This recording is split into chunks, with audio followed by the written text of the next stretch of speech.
ఆపదామపహర్తారం దాతారం సర్వసంపదాం లోకాభిరామం శ్రీరామం భూయో భూయో నమామ్యహం.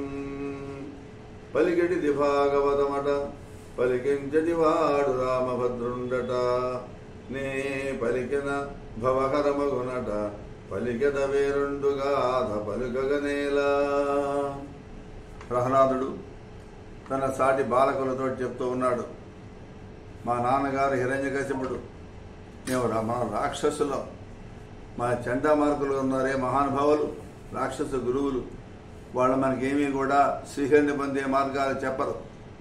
ఎంతసేపటికి కూడా క్షుద్రమైన మార్గమే చెప్తారు. మన రాక్షస ప్రవృత్తులని రెచ్చగొట్టే విధంగా చెప్తారు తప్ప మంచి మాటలు ఏం చెప్పరు వాళ్ళు. గురువులు తమకును లోబడు తెరువులు చెప్పెదరు, విష్ణు దివ్య పదవికి తెరువులు చెప్పరు, చీకటి బరువులు పెట్టంగనేల.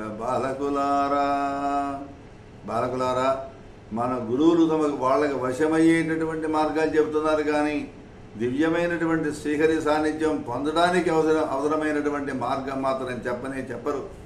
మనం వారి వెంట చీకటిలో పడి అజ్ఞానం పరిగెత్తాల్సిన అవసరం మనకేమైనా అవసరం ఉందా? ఒక ఆలోచించండి. మీ పుస్తకాలన్నీ తెచ్చి గురువులకి ఇచ్చేసేసేయండి, మళ్ళీ ఏకాంతంగా మనం కూర్చుందాం రండి, ఇంకా చాలా చాలా విశేషాలు మీకు బోధిస్తాను. అక్కర్లేదనుకున్న వాళ్ళు వెళ్ళిపోండి ఇక్కడి నుంచి, మీ కర్మ మీరు అనుభవించండి. ఆడుదము మనము హరి ఆడుదము మనము హరిరతి పాడుదము, ఏ ప్రొద్దు విష్ణు భద్రయ శంబుల్ వీడుదము నిజ సంగతి గూడుదము ముకుంద భక్త కోటిన్ సూటిన్.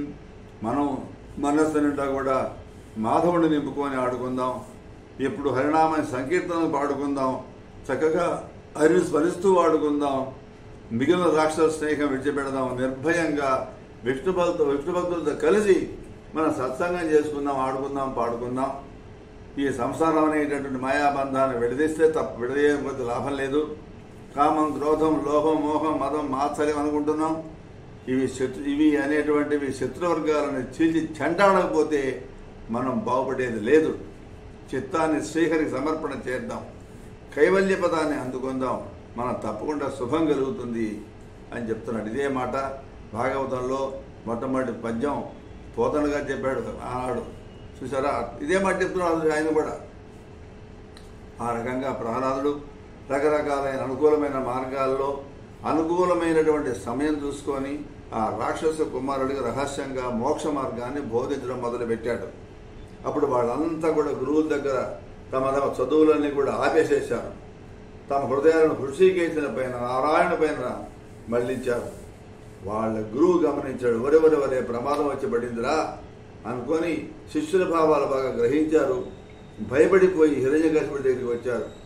హిరణ్యకశిపుడి దగ్గరికి వచ్చి మొరబెట్టుకుంటున్నారు, అయ్యా మా వల్ల కాని పని మీ వాటితోటి. రక్షోబాలుర నెల్ల నీ కొడుకు చిరంజీరి, రక్షోబాలుర నెల్ల నీ కొడుకు చిరంజీరి, లోన నా శిక్షా మార్గములెల్ల కల్లా అని ఆక్షేపించి తాన్ అందరు మోక్షాయత్తుల చేసినాడు, మనకు మోసంబు వాటిల్లే నీ దక్షత్వంబున చక్క చేయవలయన్ దైదేయ వంశాగ్రణి. ఓ దైత్యకులావతంస, నీ కుమారుడు రాక్షస కుమారులందరినీ కూడా రహస్య ప్రదేశాలకు తీసుకెళ్ళి మేము చెప్పే చదువులని వ్యర్థం, అవన్నీ క్షుద్రం అని అబద్ధాలు నమ్మవద్దురా అని చెప్తున్నాడు. రాక్షస విద్యార్థులందరికీ కూడా మోక్షం గురించి బోధిస్తూ ఉన్నాడయ్యా. మనకు తీరని ద్రోహం చేశాడు, మరి నువ్వు ఏం చేస్తావో మాకు తెలీదు. నీ కొడుకు దుడుకుతనం మాత్రం మితిమీరిపోయింది, పరిస్థితి చేయి దాటిపోయేట్లు కనబడుతుంది. ఇక నీ కొడుకును నీవే సమర్థంగా చూసుకొని చక్కబెట్టుకోవాలన్నాడు. ఈ గురువు మనకి మాధవుని కథలు మనోహరంగా చెప్పడు అని చెప్పి నా శిష్యుల దగ్గర నా గురించి మమ్మల్ని భ్రష్టు పట్టిస్తున్నాడు. నన్ను నా మాటను లెక్క చేయడమే లేదు. నేను చెప్పిన చదవడం అందరూ మానేసేశారు. మహారాజా, రాక్షసరాజా, వింటున్నావు కదా, ఇది మా పరిస్థితి అని చెప్పాడు. అయితే నీ కొడుకు మంచి మాటలు చెప్తే వినే లక్షణం వాడి దగ్గర లేదు. ఎవరు ఏం చెప్పినప్పటికీ కూడా చక్రపాణి చక్రి నారాయణ చక్రి గురించి చెప్పడం మాత్రం మానడు. ఎప్పుడూ మూర్ఖుడిలాగా మందమధ్యలాగా అటు ఇటు తిరుగుతూ ఉంటాడు. మనోవికాసం కోసం నేను చెప్పే మంచి మాట వినిపించుకోడు. ఇలాంటి దుందుడుకు వాడిని దుండగిని చదివించడం నా వల్ల కాదు మహాప్రభో అన్నారు.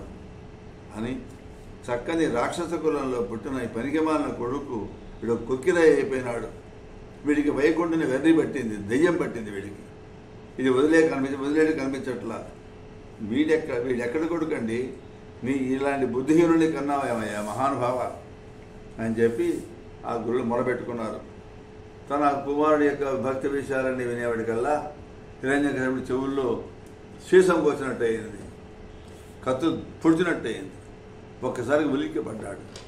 తోక తొక్కిన పాములాగా, గాలికి చెదరేగేటటువంటి కార్చిచ్చులాగా, దెబ్బతిన్న సింహంలాగా భయపడిపోయినాడు. శరీరం ఊగిపోయింది. ఇట్లా కాదురా, అరే పిలవండ్రా అని పిలవండ్రా అన్నాడు. ప్రహ్లాదుడిని పిలిపించాడు. వచ్చినటువంటి ప్రహ్లాదుడిని అంతో ఆప్యాయంగా ఆదరించాలి కదా. ఏమీ లేదు. కఠినాత్మమైనటువంటి హిరణ్యకశిపుడు పిడుగులు కురిపించి భయపెట్టే ప్రయత్నం చేస్తున్నాడు.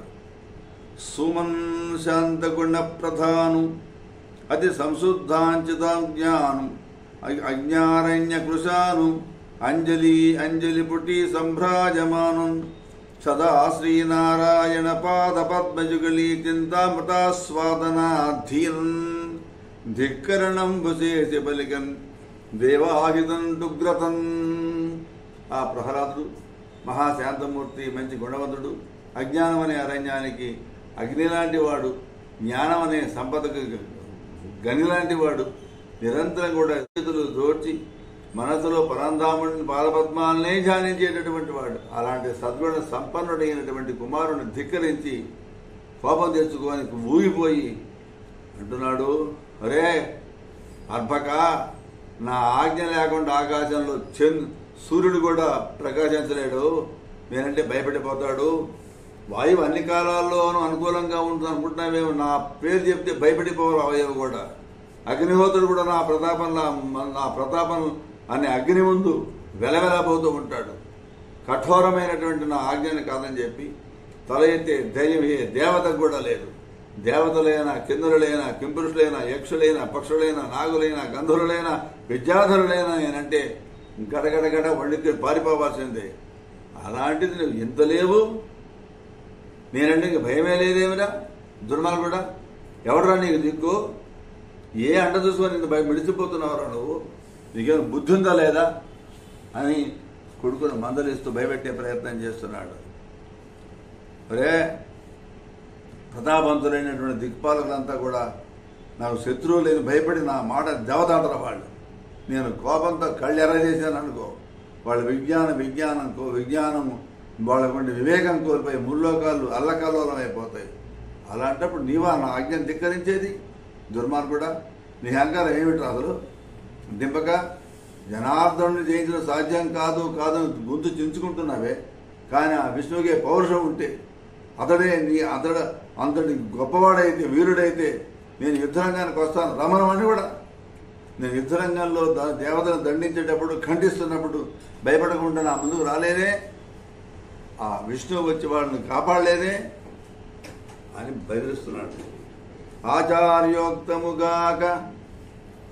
ఆచార్యోక్తముగాక పాదరకు మోక్షాసక్తి పుట్టించి నీ వాచాలత్వము చూపి విష్ణున్ అహితున్ వర్ణించి మద్దైత్య వంశాచారంబులు నీరుశేషితివి మూఢాత్మలం గులద్రోహి నిన్ నీతున్ చంపుట మేలు చంపి కులమున్ నిర్దోషమున్ చేసేదన్.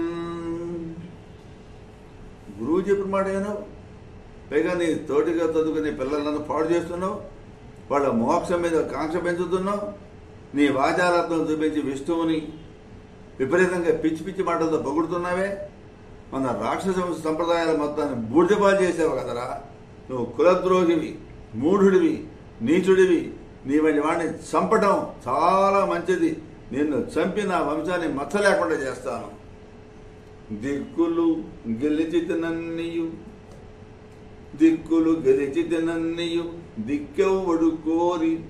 దిక్కెవ్వడు ఓరి నీకు దేవేంద్రాదుల్ దిక్కుల రాజులు వేదక దిక్కెజకగులు తొలితడే తిక్కని ఎవడరా నీ దిక్కు? దిక్కులన్నీ కూడా నేనే గెలిచా కదరా.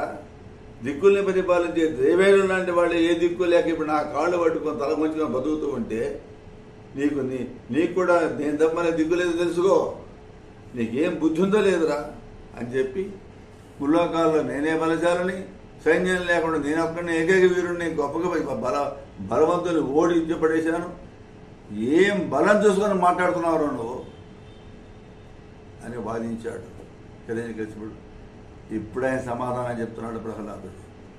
మంగళం కోసలేంద్రాయ మహనీయ గుణాబ్ధయే చక్రవర్తి తనూజాయ సార్వభౌమాయ మంగళం. మన సర్వేశ్వర శాస్త్రి గారు కొండాపురం దేవాలయ మేనేజర్ గారు కూడా వచ్చారు. వారిని కూడా మనం స్వాగతం పలుకుదాం. ఆయన భాగవతోత్తముడు, గయస్థుడు కూడా. జై శ్రీరామ్. మంగళం కోసలేంద్రాయ మహనీయ గుణాబ్ధయే చక్రవర్తి